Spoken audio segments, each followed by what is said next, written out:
What is up, everybody? History Behind the Horror here yet again with another Outlast 2 discussion video right before we get into the official History Behind the Horror Outlast 2 series. Now, the last Outlast 2 discussion video we had was a few days ago, and it was basically me explaining my experience with the game when I first played it and what made me uninstall the game only an hour into it. The video consisted of me pretty much explaining things like game-breaking bugs, things like AI killing you in 1 or 2 hits, which wasn't a game-breaking bug. It was just an experience that I had that was a little too cheap for a normal mode difficulty, and other things like areas being a little too dark and batteries running out a little too quickly, and things that evolve around those topics. Now, a lot of people came to that video and gave their opinions on the things that they thought were factual from their experience, and also was talking about the things that I stated in that video. Now, I got a lot of positive feedback and only a few people who didn't agree, but they didn't come at it in a disrespectful way. They just gave their points, which were really fun to read, with the ones that actually gave their feedback on agreeing with things I agree with. So I enjoyed both sides. The video got about 200 likes and about 7 dislikes, which is actually pretty amazing. So I had a lot of really interesting conversations with people and their experience with the game, and so on and so forth. So in those comments, people came to me and asked me I should just give the game another shot and try to finish it myself, because like I said, I uninstalled the game because I couldn't finish it based off the things that was happening to me, like AI seeing me from across the field and Martha seeing me when she wasn't supposed to see me, like her scripted part wasn't supposed to happen yet. So I figured my game was broken, and I listened to the comments of you guys who told me to just go back and try this game out and give it another try. So me thinking maybe it was just something installed wrong, so I reinstalled the game and played it for myself on the normal difficulty yet again, and I still experienced the same thing. So I guess I don't know what it is with my Steam version of it, because I don't think they come in physical copies, right? They just come in, you just buy it on Steam, and they come in physical copies on consoles, but not on PC, and I have a PC. So yeah, I got mine off of Steam, and the same issues still happened, but I finished the game. Through all the things that happened, I found a way to get through it, never changed the difficulty, kept it on normal, and tried to experience the game how Red Barrels would want all of us to experience it. And after finishing the game, there are some things that I knew I immediately have to talk about when I finished that game. Now, as you see the title, this is just an opinion, somewhat of an opinion, and I don't want anyone to get offended by the things that I'm going to say, because like I said, like I just said, like the last video, it's just an opinion. And if you have any kind of different opinion than mine, that you feel that mine is not factual but wrong, then make sure you put it in the comment section and we can discuss it like we did last time, and keep it at a mutual ground and act respectable towards each other on this certain topic. So as the topic says, if I put it in the description, on the title, it says Outlast 2 characters boring and / ending. Me playing this game and going through, okay, let's start with Outlast 1 first. Not fanboying over Outlast 1, but it's made by the same people. No one changed staff, so it's still Red Barrels. So Outlast 1 had a variety of characters. We had Jeremy Blair, Frank Manera, Eddie, what's his name? Piggy, Chris Walker. We had Billy Hope. We had the old man, Dr. Warnick, I think his name was. And we had the main character Waylon, and we had, I can't remember, Miles, excuse me, and other people like that, the Wall Rider, if I didn't say him already. Those characters, that was kind of the overall roster. Plus you had some staff member, most of them was dead, and then you had the mental patients. It was a common thing with Outlast 1, where it's pretty much like, I kind of put it in like a Mega Man kind of stance. If anybody ever played that game, or any game like Crash Bandicoot, or any modern game today, it's where you go through certain sections of a certain area, and then you go against what people call a final boss, or a boss. They're not a final boss, but a boss. That's how Outlast 1 was kind of structured. Being in that mental asylum, you kind of went through a lot of the game, and then once you hit a certain point, you will run into that certain boss character, like Traeger, for instance. You will run into a Traeger, and then after that, you will go through the asylum after you kill Traeger, and then you will run into like Eddie Gluskin, even though Eddie, I believe, was part of the DLC, I believe it was. and stuff like that. You will run into these different characters once you leave these certain sections of the mental hospital.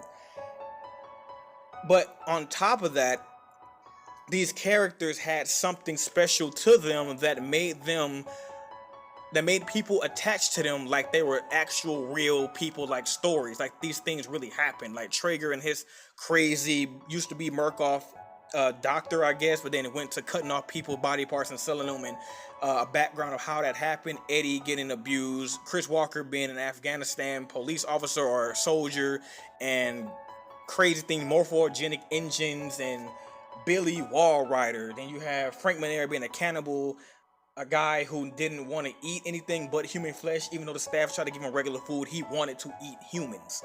And those things made the game come together like it was really well put together, and that's why a lot of people loved the first Outlast game. Now, going over to Outlast 2. I don't even know where to start with this. It's just... Okay, I'm just going to start off with what it is. Outlast 2's character selection and their background, from what I've read, saw, and experienced, is super boring, super dry, not really something that I was expecting. Not saying that the game is bad. Please don't take it that way. Please understand where I'm coming from. Comparing it to Outlast 1, since like I said, it's made by Red Barrels, and this game is tied into the first one. This is a legit sequel. This is a sequel. This is not something that they try to make on a side story of something different. This is a legit sequel, which is connected to the comic, if y'all check those out. Characters that I can remember off the top of my head, it's probably more. You have Martha, you have Sullivan, you have Lynn, you have Blake, and you have the monster that was in the school. You have some guy that was in the school. I guess he's a teacher or something that was with Jessica, and then you have Lynn, if I didn't say Lynn already. And those are pretty much the main characters, along with your stock grunts / followers, the farmers. Like I said, from what I experienced and my own opinions on it, this game was very dry when it came to character development and their background story for where they came from and what they pretty much represented as that standing figure in the game. Martha's supposed to stand as some kind of protector or religious piece that's attached to Sullivan. And she follows Sullivan faithfully like the farmers do, but I have difficulty really trying to figure out where she stands in all of this. Same thing goes for like Sullivan and the monster in the school. I'm having hard times figuring out where do these characters stand and what really is their purpose, and where foremost, where do they come from? And how did they become so how they are? Now, someone told me in the comment section that that bright beam light is from Murkoff that shines, and they turned them to these crazy people. But what I want to really know is, like Martha, for instance, what makes Martha so crazy that she has to kill people? I know she killed people who stands in the way of what Sullivan's trying to preach, but I want to know where she stands from the way beginning. What made her look like this? Where she get the pickaxe from? Things like that I feel are very important, in my opinion, to the story. And as far as Sullivan goes, they're trying to stop. If you haven't seen this game, please, it is a couple spoilers in here, so, and the ending spoiler too. So if you haven't seen or played this game, don't watch any further. Sullivan, they're trying to stop Lynn from having the baby, which is the Antichrist, which, so to speak, is the Antichrist. And they fail in the end because the baby is born and Sullivan kills himself because he failed. I guess he failed the Lord, and now the Lord is not speaking to him anymore. So now he's, I guess, quote unquote, he failed. And so he slit his own throat and died. And like I said, the baby was born, and then Blake walks off. I don't know how they figured that this baby was the Antichrist. I probably missed a few notes somewhere, but it's kind of difficult when I was like I said, my experience with the game was farmers were coming at me left and right all the time. So I couldn't really read them, because when I'm reading notes or I go back to try to read them, I'm always in the heat of the moment or running from someone. So even saving the note to take a picture later and to watch it, I can't, because I'm always constantly getting looked at or chased, or music start playing out of nowhere. So I really couldn't experience it like I wanted to. So I will have to go back and like pause little parts of my video and rewatch it and do like my own investigation on it. But I can't because my time isn't really as free as a lot of people would say that I should do. A lot of people in the comment section were telling me you should go ahead and play the game fully through, take time to replay it again, and try to get your own little analysis on what happened in the story. My time doesn't allow me to do that, so it's kind of difficult. So I don't know what's going on. So back to Sullivan and Martha and all of those characters and Blake. It was a part when I was on a boat, a little makeshift raft, and we was going across this lake to get to, I think it was the mines, to find Lynn. He said, how could she be pregnant if they haven't had sex in months? Now, he never said the word sex. He just said we haven't in months, or something that refers to they haven't had sex in a long time. So how did she get pregnant? He pretty much stating that he didn't do it.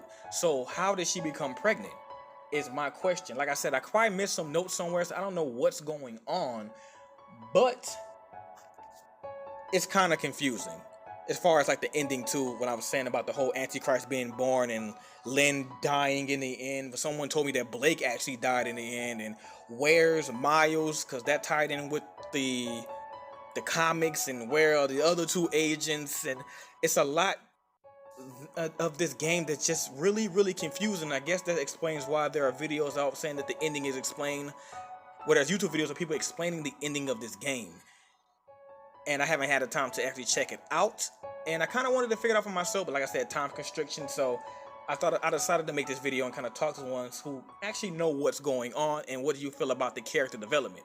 Now, some people telling me that they had a better experience with this game than they had with the first game, which I kind of find that that's a little bit impossible, because like Outlast 1 had so much, like I said, it's just my opinion, but I feel like Outlast 1 had so much more to offer, and things were a little bit more easier to explain. You still had to figure certain things out, but it wasn't a total handheld. It wasn't a whole like they didn't hold your hand through the whole game. This game leaves you in the dark pretty much almost 99% of the time, and I don't know what's going on, which kind of falls back into the character development. Is I couldn't really get into these characters like I got into Outlast characters.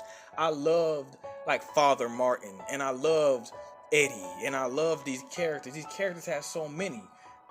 But this game had, like, an example, the character when you go into the forest and he's sitting on, like, this is a small guy sitting on this big guy's back, and they're shooting fire arrows at you. What is that? Like, what do you represent? What are you doing? I know they with the whole Antichrist thing, and they calling what's his name, Blake the father, and they nailed him to a cross and things like that. But even in that instance, the game still is kind of confusing, because you did the whole Jesus thing. You nailed him to a cross, and then you try to bury him, and then he escaped. And then in between all of that, you pop up in the school. And once you leave the school, you're not in the same area you were in before you went to the school. Like when you find Lynn, and you see her hanging somewhere inside that cave in the mines, and then you end up like passing out because Val, that lady, y'all know, the naked lady, she makes you go into some kind of trance. I don't know if she raped you or not, but you wake up in the school, and then when you wake out of the school, you're still in the mines, but you're not in the same area as you was before, and you end up running, and there's dudes in front of you, and they turn around like, hey, look, there's that guy. But how did you get there? If they drug you to that area, they should know you're there. Or did they get surprised that you woke up and they thought you were dead? I don't know how that's even possible. You can't die from, I guess, quote unquote, getting raped just having sex. And that's really confusing. I never knew how confusing this game was until I actually really finished this game. And a lot of people keep telling me that this game is so much better, or you have to figure it out for yourself. I've never played a game in recent time that had me so confused on a story. Like this much, so confused that it boggles my mind. And I would love to play through it again, but I can't play through it again. So, pretty much to summarize this video is, I just wanted to say that Outlast 2 is a good game. Overall gameplay, I did love the game. I didn't love it more than Outlast 1. I always recommend people to play Outlast 1 before 2, but I also recommend if you haven't played 2, play it. The game is good. Like the crazy things that I have you saying WTF, WTH, the crazy things that happen in this game, you have to experience Outlast 2 because this is a really good game. It's just the characters from playing, for the ones that are familiar with Outlast 1, who haven't played Outlast 2 yet but played Outlast 1. These characters are really dry, and it's kind of like an opinion but really not an opinion, because you can just tell that these characters seem like they were just thrown in the game to pretty much to scare you, but I didn't get scared at all in this game. This game brought like zero fear to me at all. It was just sometimes they had the panicky feeling once you get to a certain point because you crawling like slow under a house, or Martha's coming, so you had to kind of find a way to get around her to jump over a gate. You know, it's that panic feeling, but it's not being scared. It's just you don't want to die, so you can start all over again and have to do that sequence again. That's one thing that kind of threw me off in this one. But like I said, overall, still a good game. You should also check it out. Just the characters seem like they're not really too developed heavily into the story. It mostly revolves around Blake, Lynn, somewhat of Sullivan. You only see Sullivan like twice in the whole game, and you hear his voice like once or twice in the whole game. And then it's about the Antichrist, and then you pretty much running from farmers the whole time. So in a way, it was kind of like a mini review, but it really wasn't a mini review. You should always, even after getting a review from somebody, you should always go and experience the game yourself to at least give it a try, and then you can also you can judge it for yourself and see, was it worth it or was it not worth it. In my opinion, gameplay wise, it was worth it for the experience. It was worth it for the experience, but it wasn't worth it for what I was kind of really looking forward to was the characters. Not just Sullivan, not just Lynn, not just Blake, not just Jessica, but things like Martha, aka the new, in my opinion, the new Chris Walker. You know, the game had way many, like Outlast 1 had so many way more characters than Outlast 2, and it just felt so watered down. Far from just being a big open area like Minecraft field, it felt like it was just really watered down. But fun. It was okay. Even through the game bugs and stuff, I still enjoyed it. It was just a little lackluster is the good word for it. Just a little bit, as far as gameplay wise. But as far as character wise, it was kind of a really big letdown. But again, I still recommend somebody still pay for the game if you can pay for it, or if you got it for free. Still, it don't matter. Just check it out. So again, thank y'all so much for watching this video. If you have any opinions of it, or if you feel like it was more to this than what I said, please put it in the comment section. I would love to hear what you got to say. And I will see you hopefully tonight or later on in tomorrow morning for the official Outlast History Behind the Horror. So as always, I hope you guys have a good night. Thank you so much for watching this video, and I will see you on the next episode of History Behind the Horror.